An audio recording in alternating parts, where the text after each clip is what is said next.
ordinary way. This divine call elicits human response.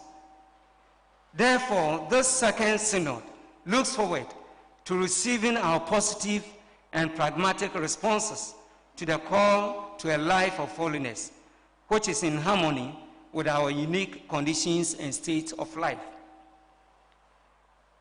B, baptize and sent.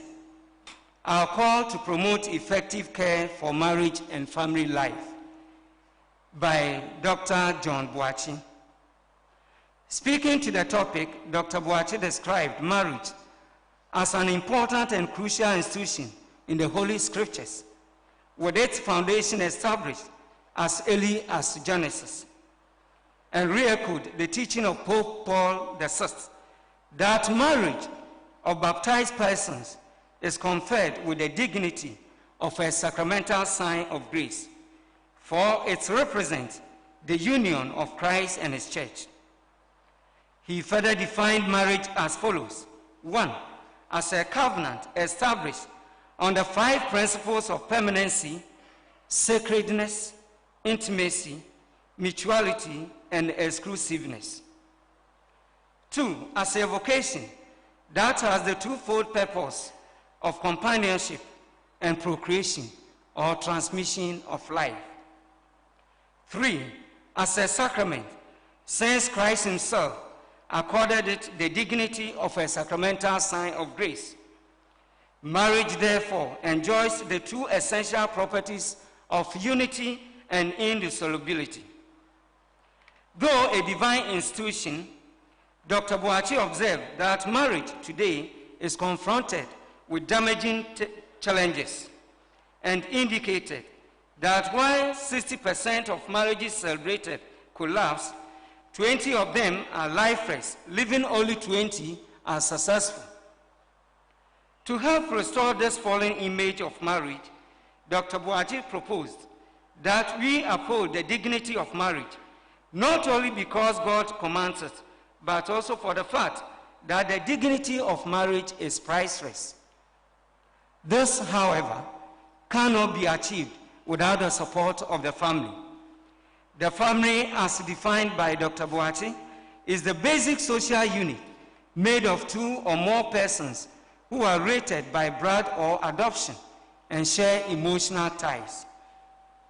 The family, according to Pope John Paul II, is a sanctuary of life, a place where life is protected and nourished. The family, therefore, needs an integral support in order to promote healthy marriages.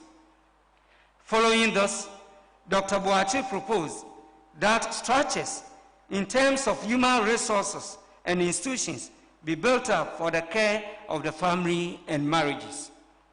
For the family is the building blocks of the church and society. When we have strong families, indeed we have strong churches. And when we have strong churches, we have strong societies, as observed by the speaker.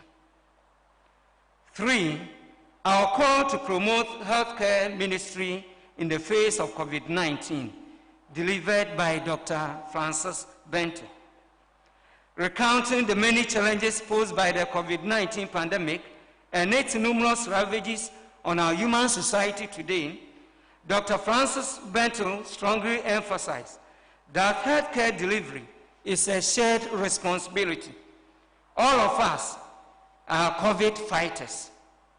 He thereby identified 4 main groups in the fight against COVID-19 pandemic, namely policymakers, policy implementers, patients, and then the religious. Once the policymakers, such as the government and the Ministry of Health, create an enabling environment for healthcare delivery by way of providing logistics and giving direction, the general populace constitute the body of policy implementers. We are all involved. In the group of patients, Dr. Benton indicated that all of us are potential patients at any time. The patients or the victims of COVID-19 need an integral human support, moral, psychological, financial, etc. Identifying the religious as the fourth and the last main group in the fight against the pandemic, Dr. Bentil acknowledged that the success of our fight as a country against the pandemic has been the result of the prayers of the religious. For him, prayer has defied the logic of science. We are therefore encouraged to intensify our prayers for God's continued intervention in the battle against the pandemic, whilst following religiously the laid down protocols for our own protection and welfare. 2. Group discussions and presentations of reports. Guided by given questions, group discussions were held on the first and second expositions in a period of about an hour, after which reports were presented by each group for the general consumption of the Synod Assembly before commencement of ensuing activities. And lastly, adoration of the Blessed Sacrament.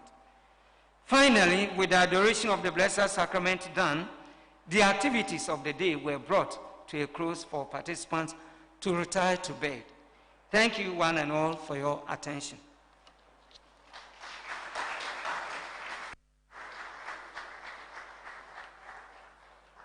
Thank you, Father Polycarp. Wenumau wasmau. Wenumau wasmau. Wenumau wasmau.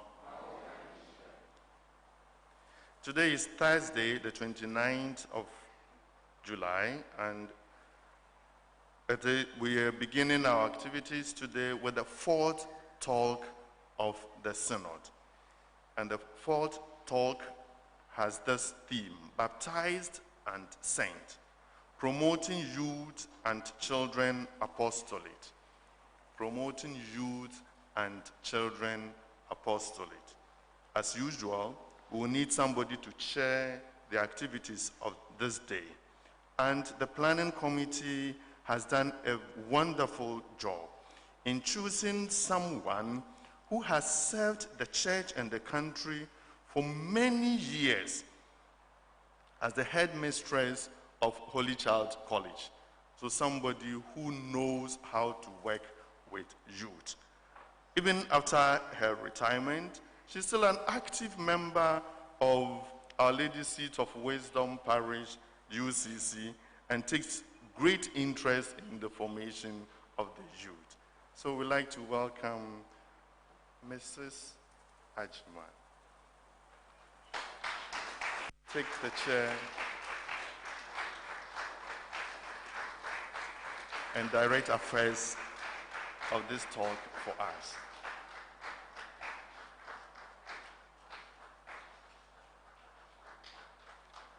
As we can see, the body is no more youthful, but the mind is, and the heart is so youthful.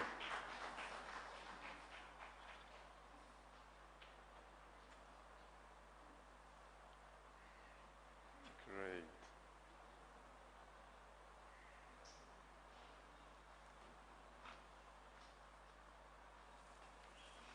Let's clap for her.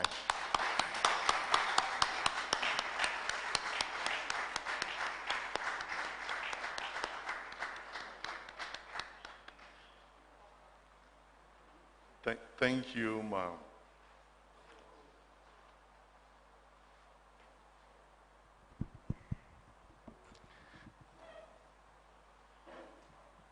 And once we have,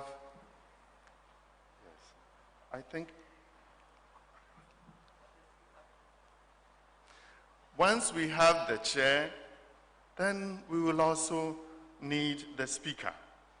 And as we have on our program, we have somebody who is also very youthful and has a lot of experience with working with the youth. He is the head of Department of Optometry at UCC, the president of UTAG, UCC branch, a strong Marshallman. He has, as I said, very great interest in working with the youth. In fact, it is interesting to know that he's adventurous also, because he chose a theme for his master's thesis that I would never have thought of. the sight of farmers. The sight of farmers, and compares it with the data. This is real adventure, and that is typical of the youth. So, Dr. Bert Kusibuedu, today we welcome you here to lead us into the adventure of youthful ministry. Thank you very much, Reverend Father.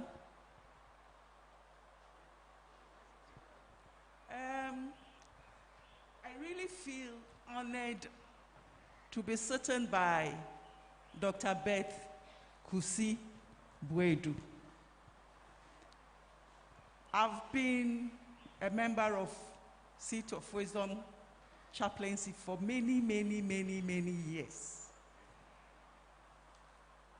As a student, I saw the remarkable things he did. He was the president of Pax Romana, UCC, became the president of SRC, UCC. He's an extremely proactive, dynamic, full of energy. Indeed, he's fantastic. Now I'm hearing today that you are the head of the optometry. How do you do it? So, ladies and gentlemen, it's a great joy to have this wonderful young man who has gone through all these youthful processes and made a huge success of himself to tell us the secrets of how to handle our treasure, our children, the youth. Thank you.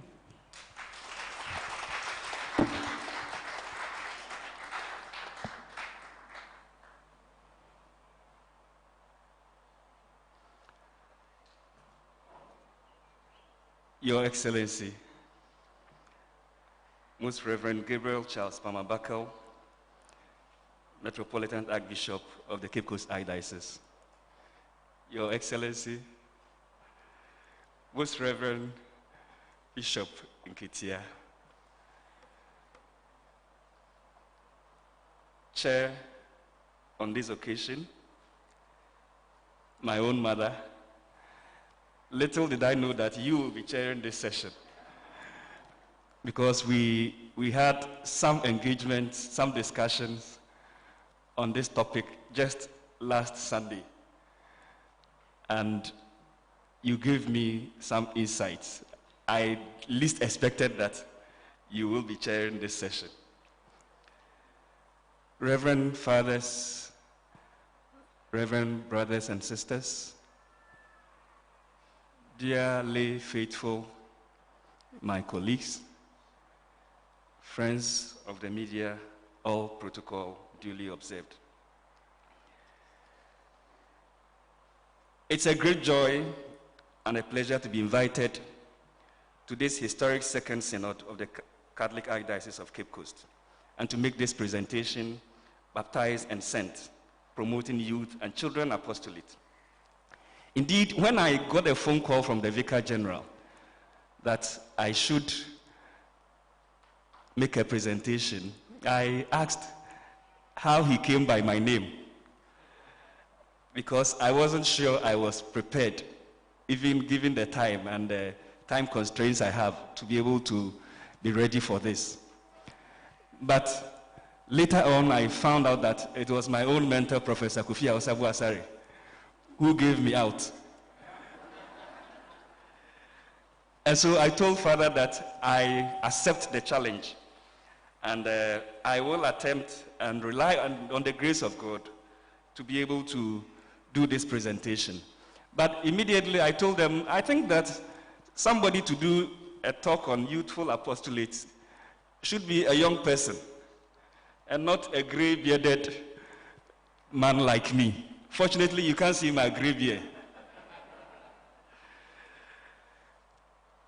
Madam Chair, as a Catholic knight and as the introduction has gone, I will attempt this presentation to share some of my own lived experiences growing up as a Catholic child born into the church Indeed, my own father was a Muslim who converted to Catholicism, and coincidentally, he named me after a Catholic priest. So growing up, I have been known as Father Bet from my youthful ages. I'm sure the older priests will probably know Father Bet, one of the SMAs who was here for evangelization for a very long time. So I would reflect on few issues. I will not attempt to go into theology because I am not a theologian. But in preparing for this talk, I have read very wonderful theology documents. One, in fact, some of them from our own Father Adeu, and it is beautiful when we want to do theology with children, how he puts them. And coincidentally, I know today he's supposed to be here for the afternoon session. And so we have all these wonderful documents we can consult. Therefore, I would rather want to stick to raising some of the issues that we should be thinking about if we want to do infants, children, youth, apostolate. I am sure that in the previous lectures or talks, we have gone through definitions of baptism, its significance, and all that. But simply, the Catechism of the Catholic Church says that holy baptism is the basis of the whole Christian life, the gateway to life in the Spirit, and the door which gives access to the other sacraments. Through baptism, we are freed from sin and reborn as sons of God. We become members of Christ, are incorporated into the church, and made sharers in her mission. Baptism is the sacrament of regeneration through water and the word. The implication of this statement for me is simple. Immediately we are baptized, we become part of the church and sent out to do her work. Each and every baptized member of the church shares in the duty to spread Christ's love and his teachings. Luckily for us as Catholics, we are great promoters and believers in infant baptism. And this means that significantly, every person, be it an infant, a child, a youth, or an adult, shares in the duty of spreading the gospel by our own very existence. Indeed, for many years as a church, we have focused on children and youth apostolate, and several documents of the church will attest to this. We can mention a few: the Ecclesia in Africa, Africae Monus, Amoris Laetitia, recently spoken about. All these have something to do on formation of the youth and children. For example, Pope St. John Paul II in the Ecclesia in Africa states that the pastoral care of the youth must clearly be a part of the overall pastoral plan of dioceses and parishes, so that the young people will be enabled to discover very early on the value of the gift of self, an essential means of the person to reach maturity. And this is in paragraph 93. It is therefore very appropriate that this synod has devoted time to reflect on youth and children apostolate, particularly in the Cape Coast Archdiocese. So there are several categorizations of youth and children if you check in the documents that we have across in Ghana and even in the church. But to spare us time to go through the core things we are here, we would contextualize children as those who are aged between 3 and 4 up to 12, and then youth from 13 to about 35 years. But once again, I want to congratulate the organizers of the Synod for not ignoring children. And I say this because in reading one of Adewu's manuscripts, he makes a very interesting point, that if you check in our Akan families and where we belong, children are almost silenced whilst they are alive and even in death, because there are no rituals for them to even seek relief, whether they are in pain, they are grieving, whether they lose their parents or not. And even when they die, there are no rituals for them. We seem to brush them aside. And so it is relevant that as a church, we are focusing on children. Interestingly, if you check the biblical accounts, you will note that Jesus Christ, in most cases, defended children. And there are several biblical accounts in Matthew 19, Mark 10. You can look at Luke 18 and all that. So for me, it is significant that the church is focusing on children. Similarly, the youth has a special place in the church. And again, several biblical accounts talks about how relevant the youth is, so long as the church is concerned. So in Joel 2:28, you have a biblical account. In 1 John 2:12-14, in Proverbs 20:29, there are relevant accounts where the youth is so essential to us as a church.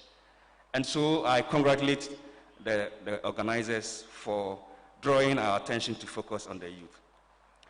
Chair, I want to spend the few minutes ahead to look at the current state of children and youth apostolate in the Catholic Church, at least from my perspective. Within the church in Ghana, the youth are mostly found in groups such as the Catholic Youth Organization, the Young Catholic Students, the Catholic Association, we have COSRA, we have IMC, Pax Romana. You have some of them in the Knights and Ladies of Marshall, where I belong, and where we are trying hard to do more opening, more consecrations. Over the last weekend, we opened a council in St. Francis of Assisi and then Our Lady Seat of Wisdom. You have some of them in St. Teresa of the Child Jesus, St. Teresa Society, Christian Mothers, and so on.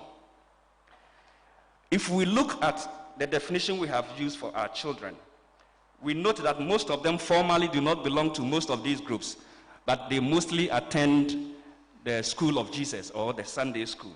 However, we have few of them in children's choir when you go to the parishes, lectors. Some of them are serving masses. Some of them are in Children of Mary or Legion of Mary, among others.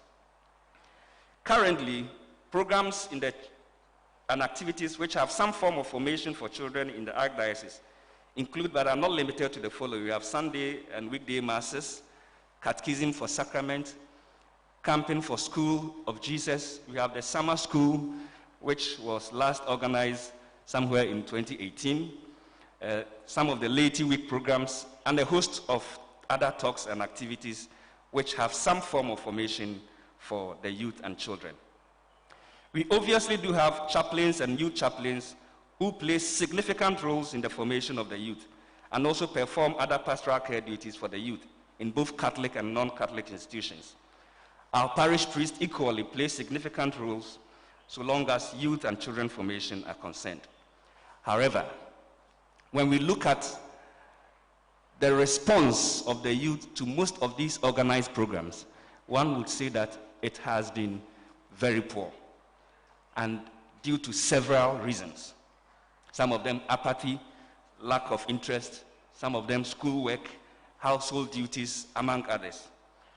But more significantly, I believe that the Catholic Church in Ghana recognizes the many challenges that afflict the youth today. The challenges include, but are not limited to, illiteracy, unemployment, broken homes, single parenting, idleness, loss of hope and sense of belonging, isolation, marriage challenges, and anxiety. The Ghanaian Church is aware that some Ghanaian youth drop out of school and join gangs to commit crimes, violence, while others end up committing suicide due to depression, frustration, and lack of hope in life, especially those engaged as house helps, and the poor treatment that are meted out to them, especially those who are girls. Some are engaged as farmhands, attendants, and so on. The current threats of LGBTQ+ faced by the youth can also not be ignored. And so this brings to the fore issues with economic, political, and educational challenges we have in the country, which impacts negatively on our youth. In terms of faith formation, it is true to say that many of our youth do not fully understand the church's teachings, particularly on marriage and family life, contraceptives, and the social doctrines, among others. Through this lack of understanding, some abandon the church and seek answers from other religious sects and denominations, as well as prayer camps and even shrines, while others leave the church altogether because, according to them, they are not being given opportunity to learn and make their own contributions to the church. As a former IMCX Pax Romana president, I have had the unpleasant experience of seeing former Pax Romana leaders leaving the church and to join no other church like Jehovah's Witness. And it's amazing, without any disrespect, forgive me, to Jehovah's Witness, but it is a bit out of the way for you to see a Catholic leaving the church to join Jehovah's Witness. Another experience which I am currently dealing with, one of my students left the church to join ICGC. Why? Because she got a boyfriend who attends ICGC. For me, that is even not a problem. But after the relationship turns her and they have gone their ways, this lady still insists that she will not come back to the Catholic Church. She will stay at ICGC. And so I have been wondering, I have been interacting with her. And sometimes I want to find out what is really wrong with the Catholic Church, that you people would want to leave and not want to come back to the church.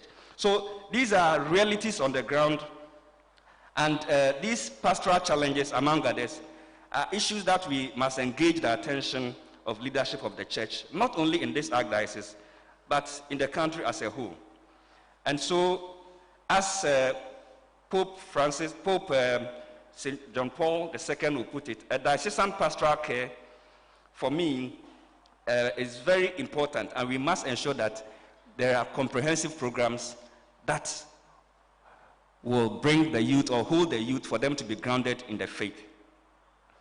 Chairman, in the case of the children ministry, we have situations where most parishes struggle to get teachers for the School of Jesus. There is very little or no training for teachers or volunteers. In some cases, most of them rely on their own experiences and love for children to be facilitators of the School of Jesus training. And I had an engagement with one of my friends who is a facilitator. So I asked, were you given any training as to how you handle these kids? And she says, no, I was not given any training. So that is one of the issues. And some have issues, if you go to the parishes, with adequate space for the School of Jesus. We also have situations where parents are even not willing to allow their children to join the School of Jesus. So these are existential threats to the formation of children that ought to be looked at urgently. So how do we promote children apostolate? As we are all aware, children are a gift of God to humanity.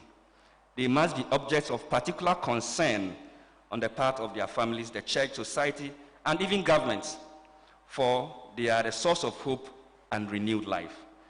God is particularly close to them, and their lives are precious in his eyes, even when circumstances seem difficult or impossible, as we can refer from Genesis 17 and Matthew 18.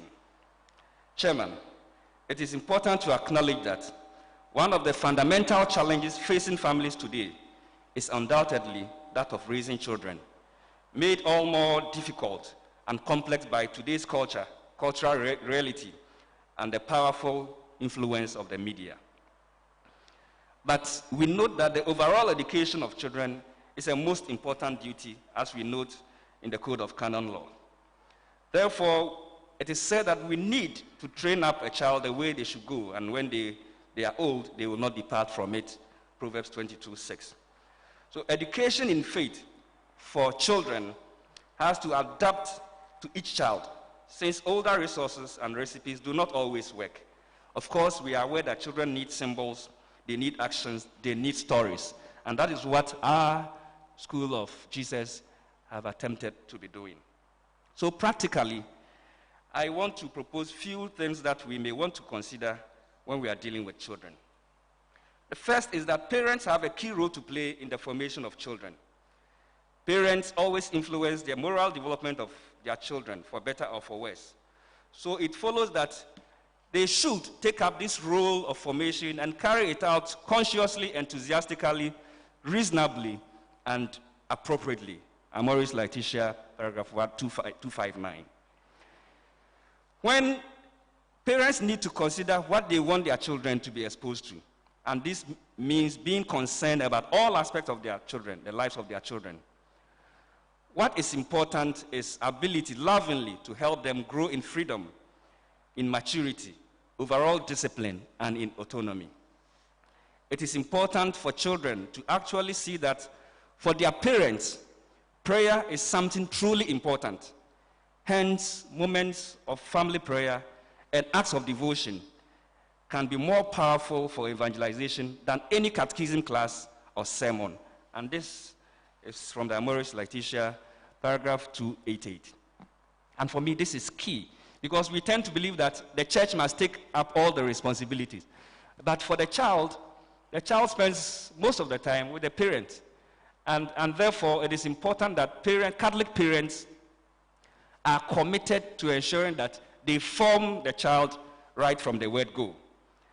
Again, parents must learn to allow their children to travel in the company of others with whom they can explore their faith, including their family members, friends, faith communities, school communities, as well as priests and religious. Just as Jesus had the opportunity to interact with a wider family when he was 12 years and they had traveled to Jerusalem for the feast of the Passover. Modern parents, unfortunately, are gravitating towards a life of seclusion, and they do not allow their children to interact with friends even after church. And this is becoming a problem. When I served partly on the youth council in All Saints Catholic Church in Kumasi, it was one of the challenges we faced. When you have to organize a program, immediately after church, every parent go into the car, and then everybody is gone. So how do we get them to interact? And that is a challenge we have to try and overcome. I note, however, that adults have a duty not to betray the trust of children when they are allowed to freely interact with them. And this is becoming a challenge. One of the reasons why parents do not want to leave their children, because adults are fond of betraying the trust when parents decide to leave their children with them. And this we must work against.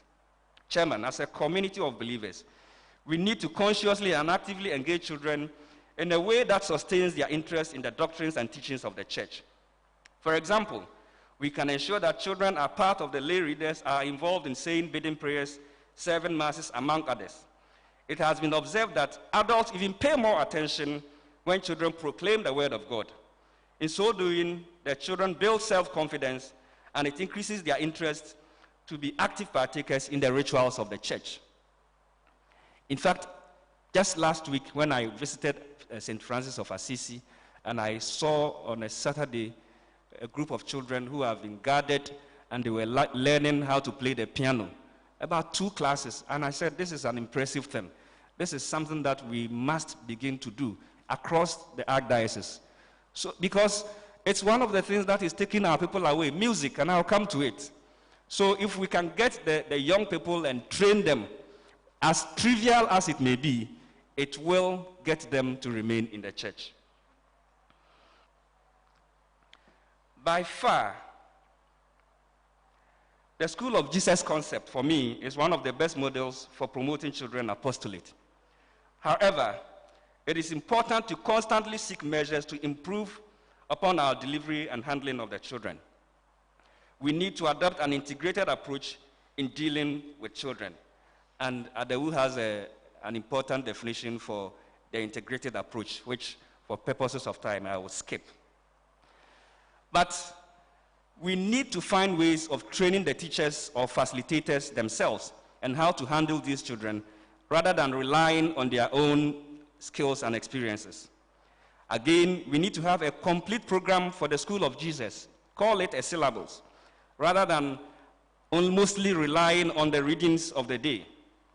There is also an urgent need for parishes, for me, to procure logistics, such as projectors, television, laptops, for video sessions. And this is key, because they are children. We need to find a way of sustaining their interest in the School of Jesus. I acknowledge that not all parishes can afford these items. Therefore, it will be ideal for the Archdiocese to institute measures to support the weaker parishes with some of these logistics. And Here, it is possible for Catholic lay faithful who have the means to be able to support these weaker parishes and outstations who may not be able to afford. Further, measures should be put in place to boost the confidence of parents in the School of Jesus so that they can freely allow their children to participate in the activities. I would like to suggest that we consider seriously the possibility of deploying our major seminarians to help with the School of Jesus program, train their teachers, and also help with the catechism and youth formation. We may not necessarily have to wait till they are in their pastoral years. By so doing, they themselves, the seminarians, will become acquainted with dealing with children and the youth. And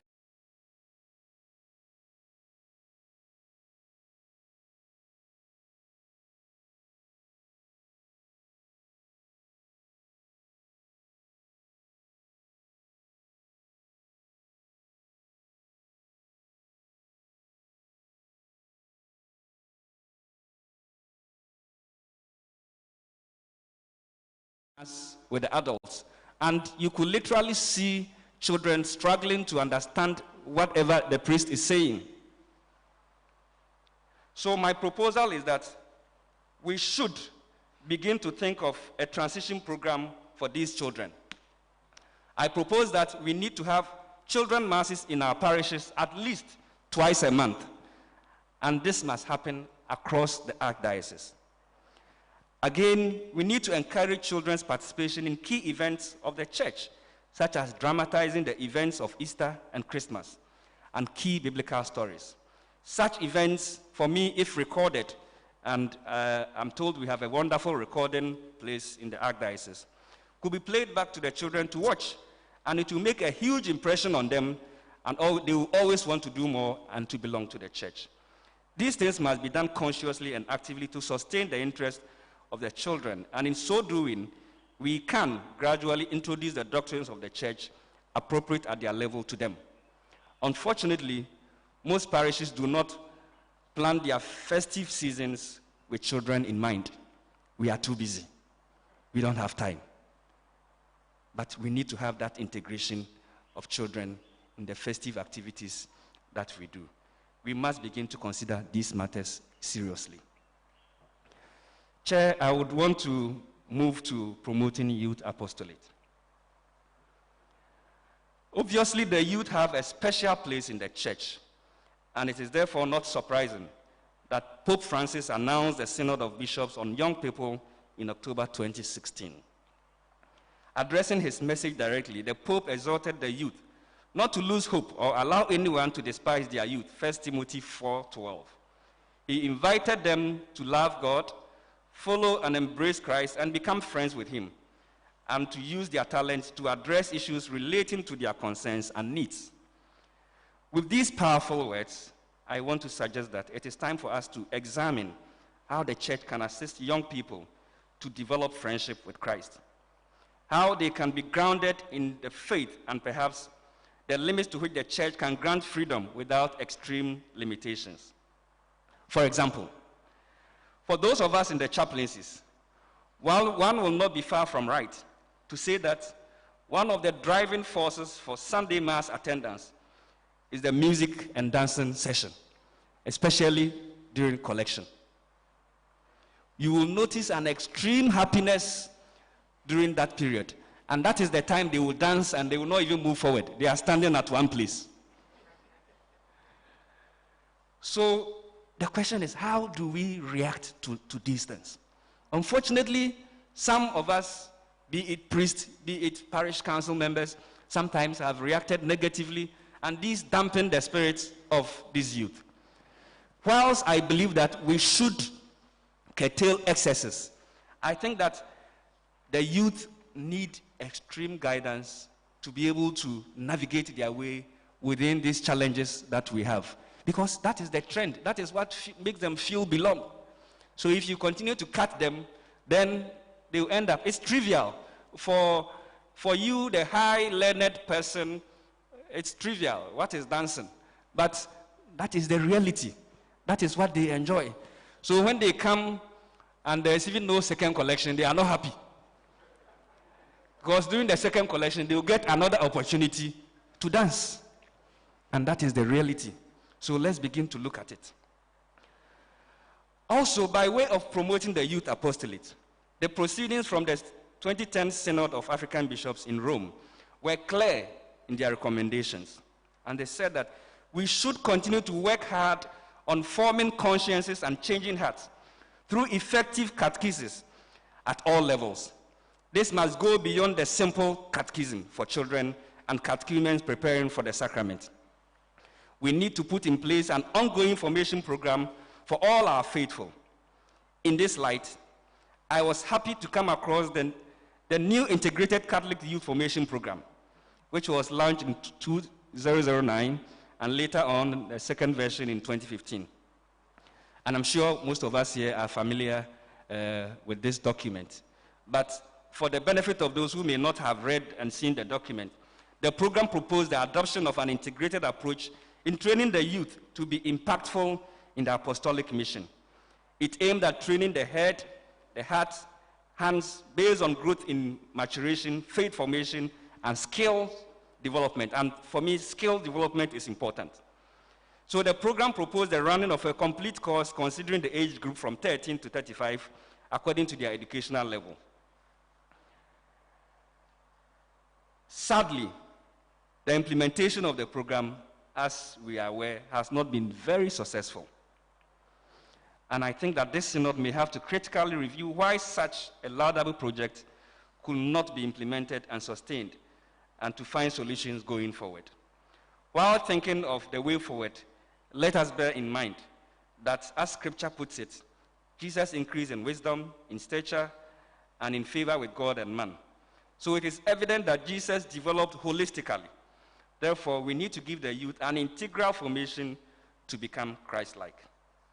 Chairman, as a church, we seem not to have figured out a comprehensive program for the youth ministry in junior high schools. From my experience in Kumasi, I know that chaplains are appointed for the Catholic-owned schools, especially the junior high schools. And therefore, the church is a bit closer at that level to them. But same cannot be said of the many schools that are not owned by us. And here I'm referring to the junior high schools. So it is time for us to find ways of fitting into the existing time constraints to bring the church closer to the youth who are in these non-Catholic institutions. We seem to have similar challenges in the senior high schools. As one or two youth chaplains is surely not enough to take care of the spiritual needs of those in the non-Catholic institutions. And we need to find ways to overcome them. Maybe it is time for us to consider schools as outstations for each of the parishes we have, so that the parish priest could assist the youth chaplains in reaching out to these students. I note from my own experience when I was in Opokuwari, in Kumasi, that yes, because it is a Catholic school, there is that consciousness, and you are part of it. You are involved in everything. So, as young as I was in Legion of Mary, I was a mass server, I was a chorister, so I was involved in virtually everything. And these things build us up. And so I think that we need to find ways of getting the church closer to these young people who are in the secondary schools, even where the schools do not belong to us. However, in the universities, or in the tertiary space, we seem to have a greater challenge. In recent times, and not recent, because these things were happening even when I was in the university. When fresh students arrive on campus, there is a rush for soul winning. So whether you belong to a church or not, they will come and try to grab you to join their church. But within this period, it's observed that we have lost a number of our Catholics. Not because they want to, but because these other churches have packaged programs that are more or less appealing to the youth. And secondly, because our own people are not grounded in the faith and doctrines of the church. So it is something that we need to begin to think of, how to get the doctrines pushed to our youth.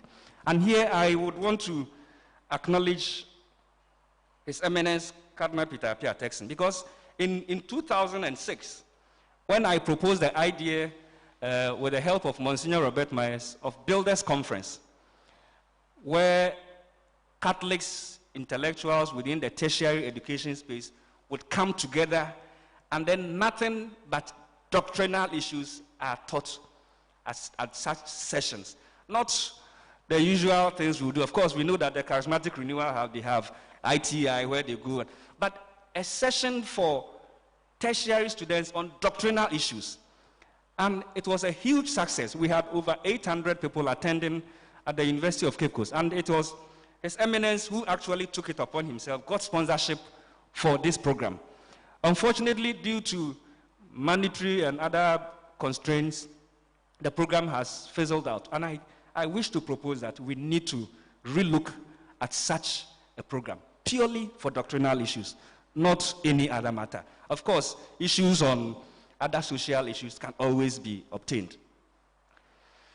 Chairman, it is no secret that youth is so much into music as I have proposed. So Pax Romana has a lot of choral and singing festivals. But within the Archdiocese of Cape Coast, for me, it will not be out of place for us to establish the Archbishop's Choral Concert annually for both tertiary institutions and even among the parishes. By organizing such programs, the youth will feel part and belong.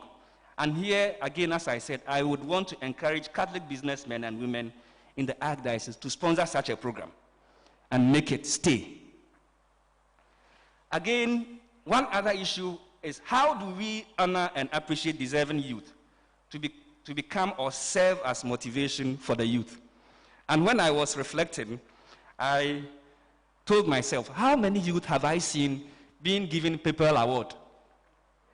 How many? Or is it the case that for you to be a staunch Catholic, you should have lived a certain number of ages, so that automatically makes you a staunch Catholic? And I feel that we should begin to look at it. If we have deserving youth being assessed by their own benchmarks, why can't we use them as a tool to motivate others to come up? So I think that Papal Award possibly should not be reserved for those who are, excuse my language, almost going.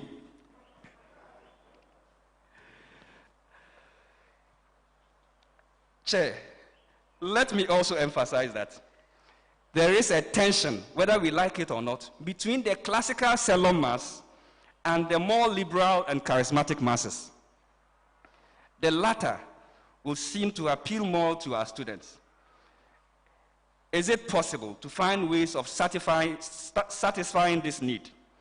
In this regard, could chaplains consider remodeling student masses, weekday and hall masses, benediction services, and adoration of the Blessed Sacrament to satisfy this need for more flexible and charismatic type spontaneous liturgies and devotions?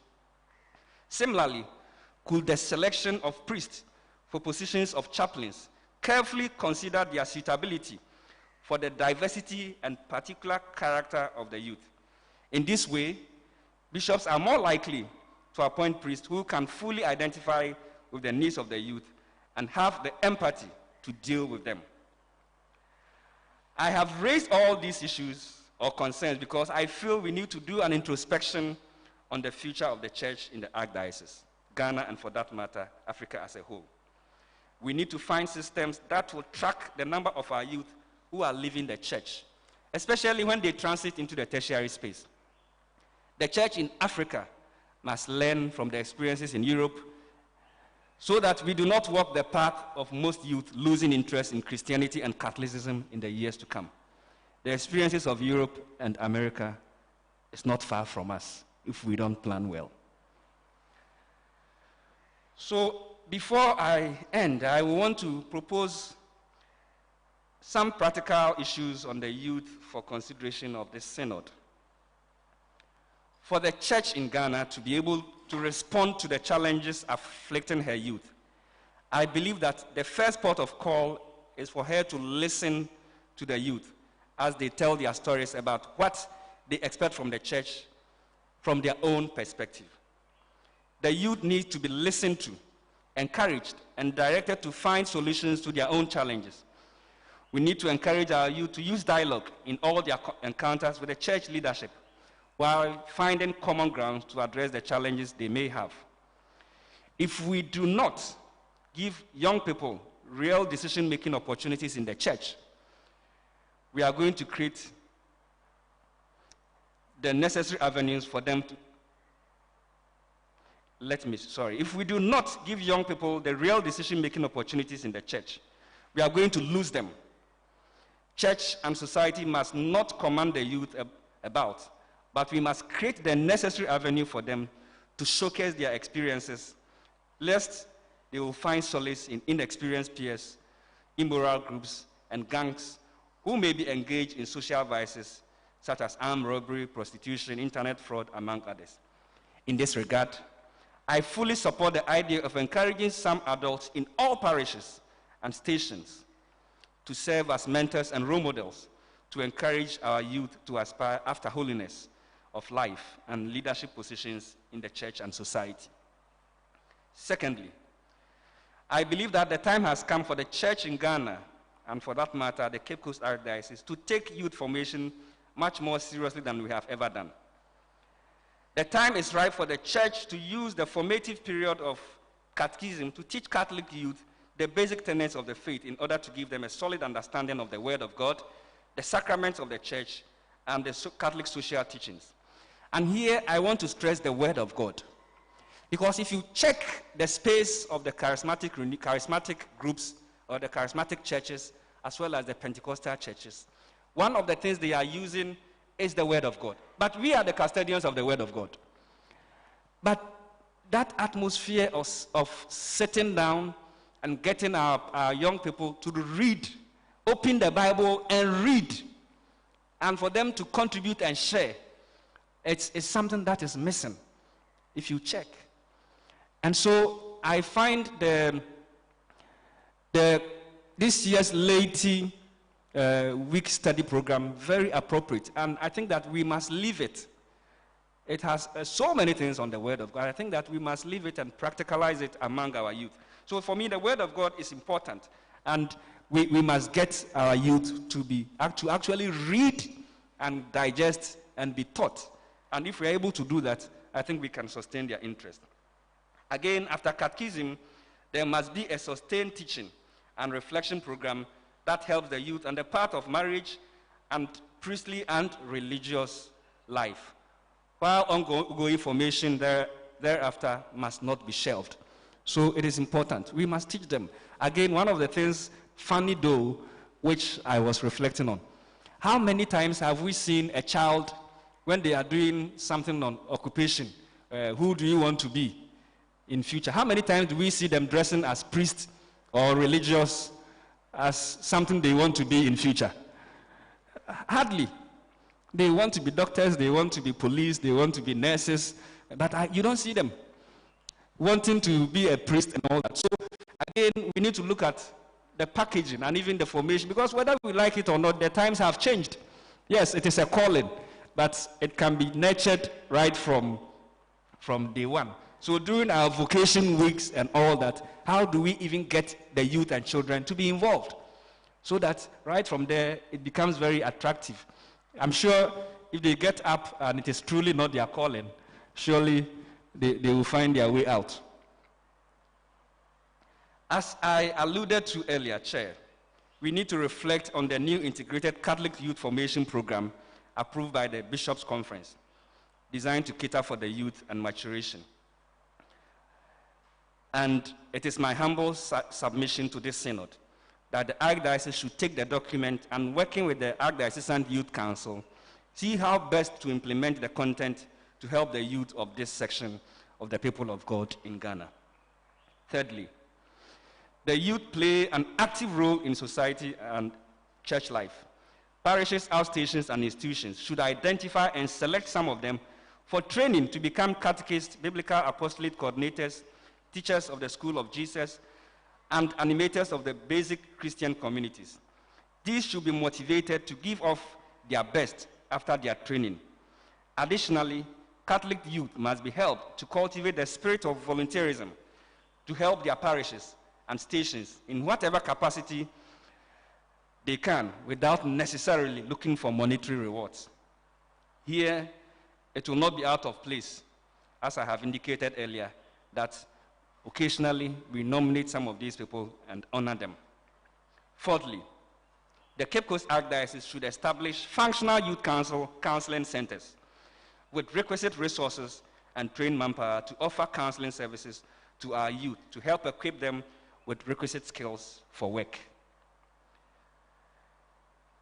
Next, diocesan and youth chaplains must be trained and equipped to be able to adequately lead and guide the youth, while all priests and religious should be encouraged to take the formation and education of the youth in their parishes, outstations, and institutions more seriously. We must not see the youth as burdens or troubles. They are a great asset when properly guided and formed. Chair, the church must give an urgent consideration and attention to the issues of funding of youth programs at both the parishes and diocesan level, and come out with clear policy and guidelines. I know there are some arrangements in place approved by the Catholic bishops, for instance, the Palm Sunday collections and others. But this synod should consider these recommendations, among others, and see how best to fund youth ministry in the Archdiocese. In addition, the Archdiocese can consider the possibility of helping the youth to cultivate youth plantations that will not give employment to the youth, but will serve as a ready source of income to support various programs. And normally when you talk about plantations, people think it is something too difficult to do. And it is not. We can do it as a church. As individuals, we do it. And I go to the farm on Saturdays when I don't have any assignment. And I showcase my plantain on my status, and people are wondering, are you into farming? I say, yes, I am farming. I am into a rubber plantation. So last year I cultivated 9 acres. This year I'm doing 5 acres. And I have plantain all over, and I go and bring. We can do it as a church. And this will help the youth. Lastly, within the Cape Coast Archdiocese, the summer school program had been one of the best approaches for inculcating the doctrines of the church in youth and children. Unfortunately, my information is that since 2018, the program has ceased due to the constraints on space and schedule of the free SHS policy. It is important for this synod to think through the practical approaches to rejuvenating this program. Some former facilitators I spoke to have expressed worry that the program seems to have collapsed. The free SHS has come to stay. Can we therefore begin to think through the organization of such a program at the deanery level, or where applicable, an amalgamation of parishes? Again, if converging physically is a challenge, how do we as a church take advantage of the virtual space to stay in touch with our youth? These must engage our attention immediately if we want the church to be closer to the youth. In conclusion, Catholic children and youth must be helped to become authentic Catholics, proud of their faith. This can be achieved when we take their education and formation seriously. And this work should begin from today with the ultimate aim of helping our children and youth to be good Christians and citizens of their nation who are holistically formed like Christ. It is our duty as a church to train children and youth to remain always a person of conscience, a person of principles, a person who inspires trust, and in other words, a person who is credible. As Saint John Paul II puts it, adults hold the ultimate responsibility for the present reality, but young people are the ones responsible for shaping the future. Let us acknowledge this and work to prepare the young people to be grounded in the faith for a better future of the church. I thank you for your attention, and God bless you.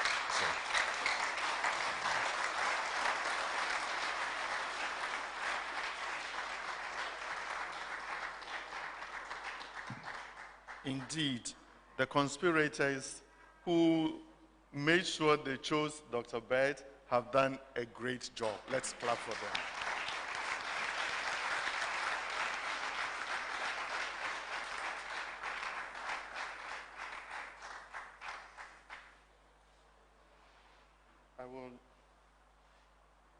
Okay. I'm sure from the way he has developed the topic, we may have questions that we would also want to ask. So we have a bit of time for a few questions.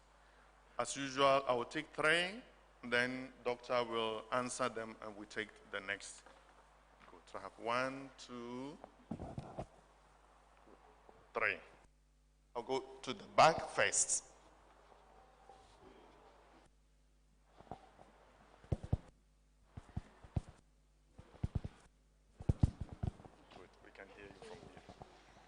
Thank you very much. And Dr. Bert, you have really soaked my heart, I should say, hearing the point, and also as a youth.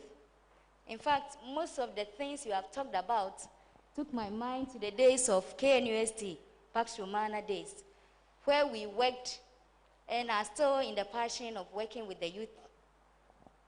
Important things that you have mentioned, indeed.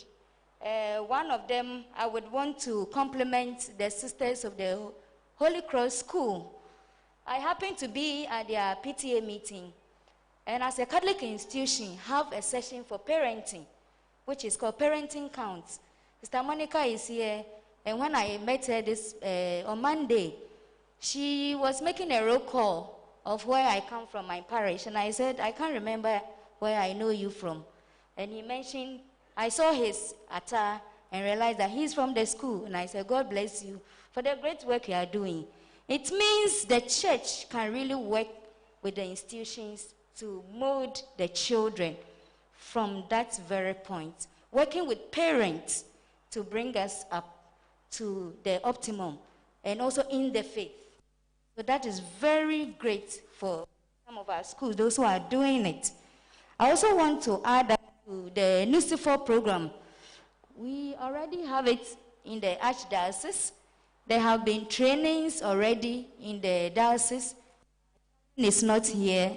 Father Dominic, the chairperson, and other youth members are here. It's already running. Mr. Sang, I said also, he has taken us through some trainings of the Lucifer, and it is in progress. We even had an outline of activity within some of the deaneries, but due to COVID, it came to a halt. So I would also want to press on it that we continue with the Lucifer program, which is very rich indeed, adding up to the skills formation of the youth. It's very, very wonderful. With the laity participation or catechetical participation of the youth, it is one of the major challenges in the church, I should say, as a whole. And all because, as you said, sometimes it doesn't look so attractive to the youth to participate. It's more of talking and giving back. So if there's some dynamics added to the presentation of these teachings, it will attract more youth to participate. It happened this year again in my parish. I was not there because of one of the challenges, like the job. You work outside your region, so you can't participate in some activities.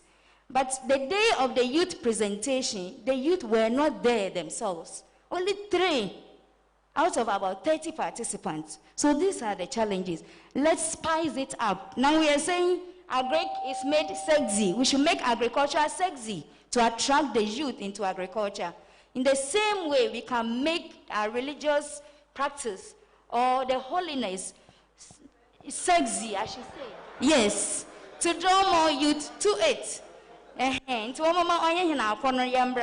met Father Ajin yesterday and I said, Father, when are we meeting for games? Because in those days we come together have youth activities all the way from Budumbram to South Pond. And Father, so what's your hymn?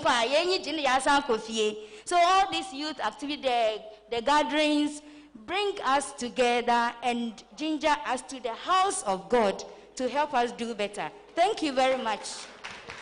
Thank you. So now we hear some of the youth language. Holiness can be made sexy. I was afraid to say it. Thank you. Dr. Bett, I am very grateful. You have touched my heart in many ways because this is a program that has been dear to my heart over the years, dealing with students in the secondary school, JHS, and now the tertiary level, which I've just left. But one of my concerns has been the place of singles in our church. Singles. We are talking about the children, we are talking about the youth. But I see that a lot of our singles are leaving our church, some of them because of partners, others for other reasons. So I believe that maybe you can help us find out what can we do, or how can the church carve a niche for the singles so that they can contribute their quota and feel that they are equally important. Because the single state is something that, even traditionally speaking, we haven't considered. Because if you are single, you are not married, or you are not a religious or a priest, there's a big question mark over your head. You know, so I think it is time we looked at that also and give them a place in the church. So I would want to hear you a bit on that. Thank you. Thank you very much. The singles are also youth members. Dr. Bett, I'm happy to meet you this morning. I happen to be a beneficiary of the Builders Conference at the new Assembly Hall in UCC. And that certificate that I took there that day has helped me so much. It is good we extend this Builders Conference to our deaneries and even at the parish levels to train our youth, to empower them spiritually in our faith. And so, my Lord, please, let's consider this conference. It involves every category of the youth. The singles are part, the young ones are part, the CYO, everybody was involved in this workshop. And prominent people were there to lecture us. I remember Dr. Pakwesindung was also there, talk to us about the economy of the country and whatever. And we have learned a lot. And we have even socialized when we were there. So, my Lord, please, let's reconsider the Builders Conference. Thank you. Okay. So, Doc, Builders Conference. Doc, I will leave you to react. Would you want to react to what Sister said? The first one was a contribution.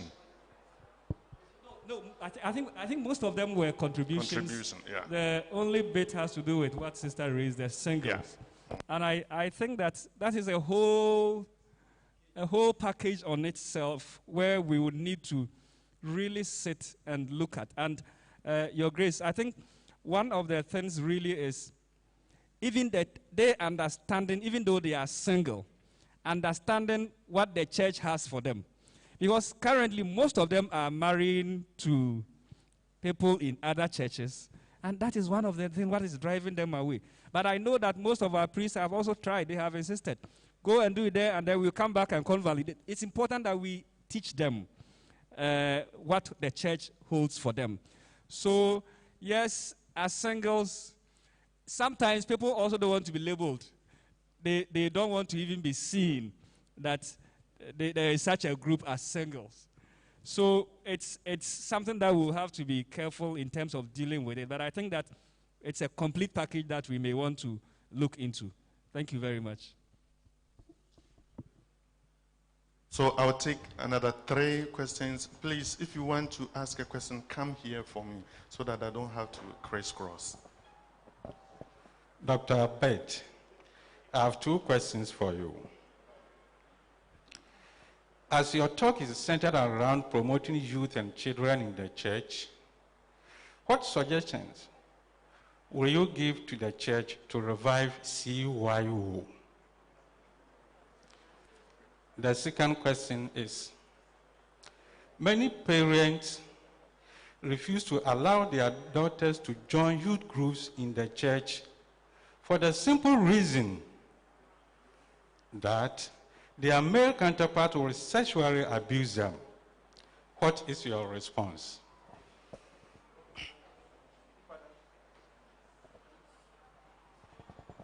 Thank you. The second, yeah, so you can, please. Thank you very much, Mr. Chair. I don't know whether mine is a question or a problem. About the singles. Growing up, I personally saw that most parents do not train their female wards to abstain from certain things. So therefore, they join these societies in the church, and then when they are traveling for programs, the boys within the society misuse them. And I always say this: if you are actually dating, thinking of dating, you shouldn't go chobos to chobos. That guy you are seeing is being taken care of by the parents. How much is he ready to give you? You are also being taken care of by the parents.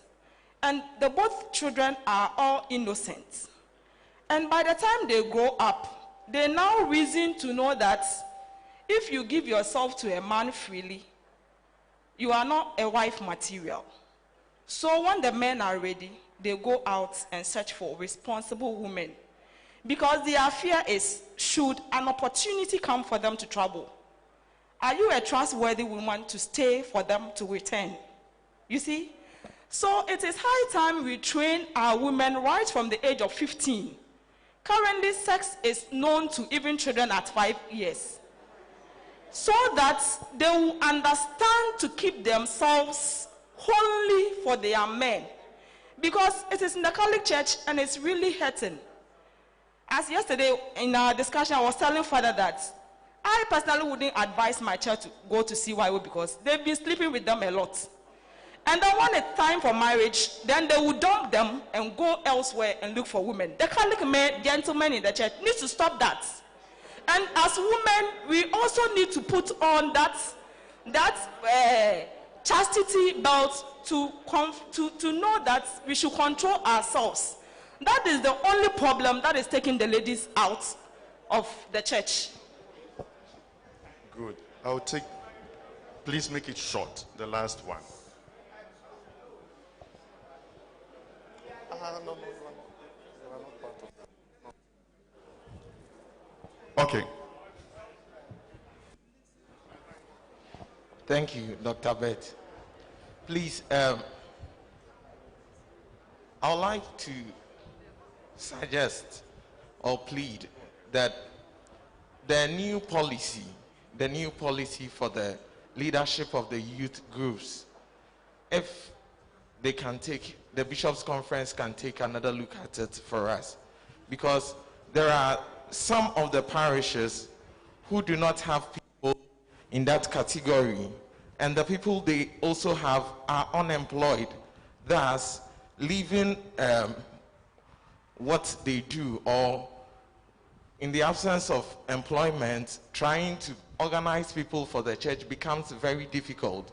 So we plead that if something can be done about it for those of us who find ourselves in villages or towns where there is a lack of employment and there is a lack of volunteerism from members, it can help. Thank you.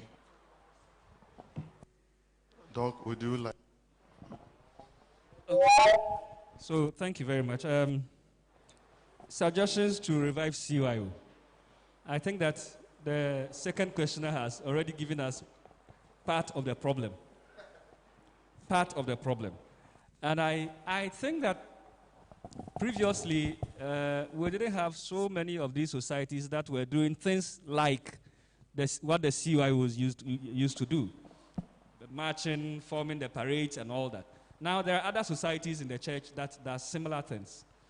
But significantly, we can have a look at the SDA church. No matter what it is, they still have their youth brigades, and you see them marching at funerals and all that. So I think that we need empirical evidence to be able to actually see what has gone wrong with our CYO.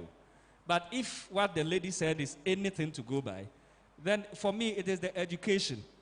We need to form our young people. And for me, it is not just the priests and religious.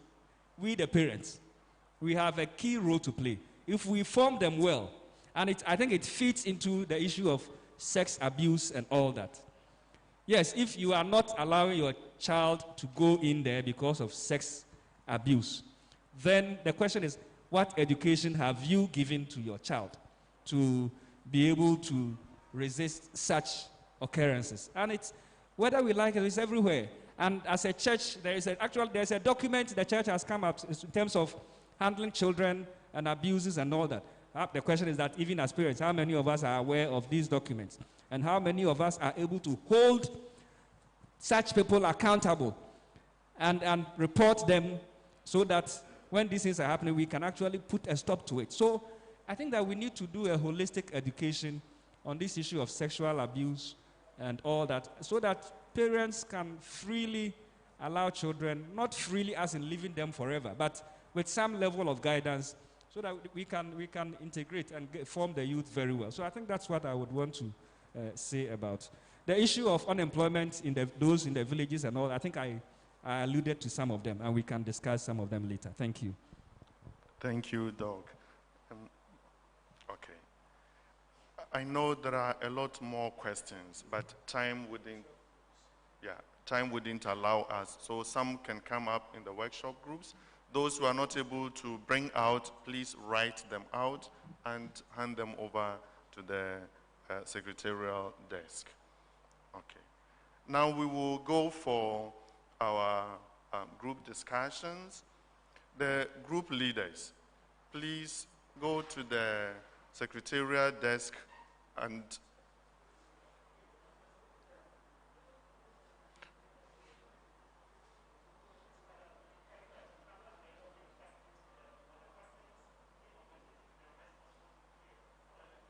when they come to present, they will read the questions to us. Please go to the desk, pick your questions, and we move on for discussion because the time is already close. Yeah. Now, when we come back, Doc, I hope you'll be here. Good. So that when we discuss, if anything comes up, we'll be able to handle that before Doc goes. Thank you. So the group leaders, pick your questions.